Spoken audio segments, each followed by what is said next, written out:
Hello everyone, that Manga Kid here to do a review of Censor by Junji Ito. This is a self-contained story in this really nice volume put out by Viz. It's got, obviously, as you can see, like gold kind of embossing. That's really nice. This is a very rubbery texture slipcover, which comes off to reveal just kind of a plain nice book with the hair designs on it, and then it does have a full color spread underneath the slipcover. So even though I do not like slipcovers, I would prefer just a hardcover book. As slipcovers go, this is a nice one, so at least there's that. So I thought this was a short story collection. I didn't really know anything about it. I just collect Junji Ito titles and read them, and I don't know, I just assumed this was short stories. But it is not. It was a self-contained story, and I was pleasantly surprised by that because I do actually quite enjoy his self-contained stories.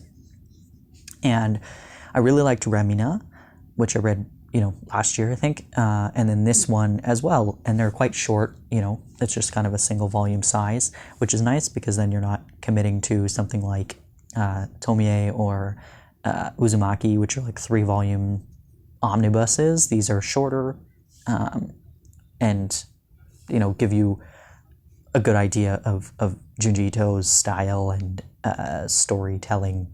So Censor focuses on this like golden hair fiber. If you've read any Junji Ito titles, you know that even his short stories, but his longer titles as well, they focus on a very particular thing. Uzumaki was spirals. Gyo is the like fish things, the smell of the fish. This is hair. It's a golden, volcanic, fibrous hair. So our story starts out with this young woman just hiking in the mountains. A strange man comes and goes, "We've been waiting for you." She goes back to the village with him because she feels compelled to, and it's this village just like covered in hair. Everything is covered in hair. And our story starts from there, and it's just kind of a bunch of weaving narratives from different people, kind of weaving this story together of who this young woman is, what this hair is, how it is influencing people around the world, and there's a cult mixed in because Junji Ito loves writing about cults. I've kind of gathered. And so, yeah, it's a very interesting story, and obviously I'm not going to spoil it, so I'm not going to, go into too much detail, but for a shorter self-contained story, I really enjoyed this one. Yeah, though I do like Junji Ito, I don't just buy the titles for the sake of them. I actually do legitimately enjoy them, and so it doesn't surprise me that I enjoyed this, but I did think, like I said, it was a short story collection, so when it wasn't, I was pleasantly surprised and very engrossed in this particular story. So much so that, honestly, I only read it maybe about a month ago, and I already am like, I could read this again. Whereas like his short story collections, you just kind of read them and you're like, well, I could put this on the shelf and probably come back to it in a year or two, and that'd be fine. But this one and Remina, I really enjoyed, and I hope that we get more of this kind of length of his stories, because sometimes the short stories feel far too short, and then some of the longer several volume ones just end up feeling very convoluted by the end of them. But this size, this length, really kind of pulls you in and gets you interested in what's happening, and you just want to know what is going on and what's going to happen to these people.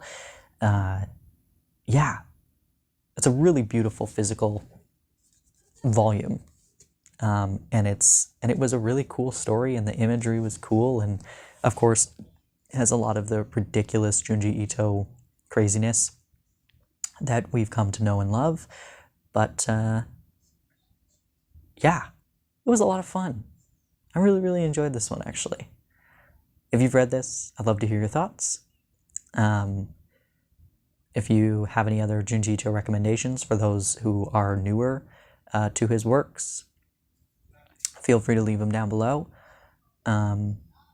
I think the short story collections are great because I personally love short stories, but for people who are not fans of short story collections in general, but want to get into Junji Ito, I would really highly recommend this or Remina because it really gives you a good glimpse of his artwork and his style without, like I said, having to try and slog your way through some of the longer titles, which are great in their own right. But if you're newer to this kind of style and you are not familiar with Junji Ito, it may be a bit of a investment in your time to purchase one of those larger omnibuses, whereas this is short and sweet and you can really get into it.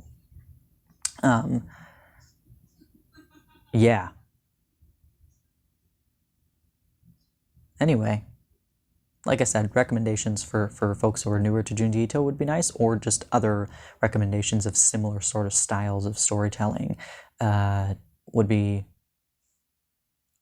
good as well, because I'm always looking for cool, creepy, weird things to read. So, yeah, thanks for watching.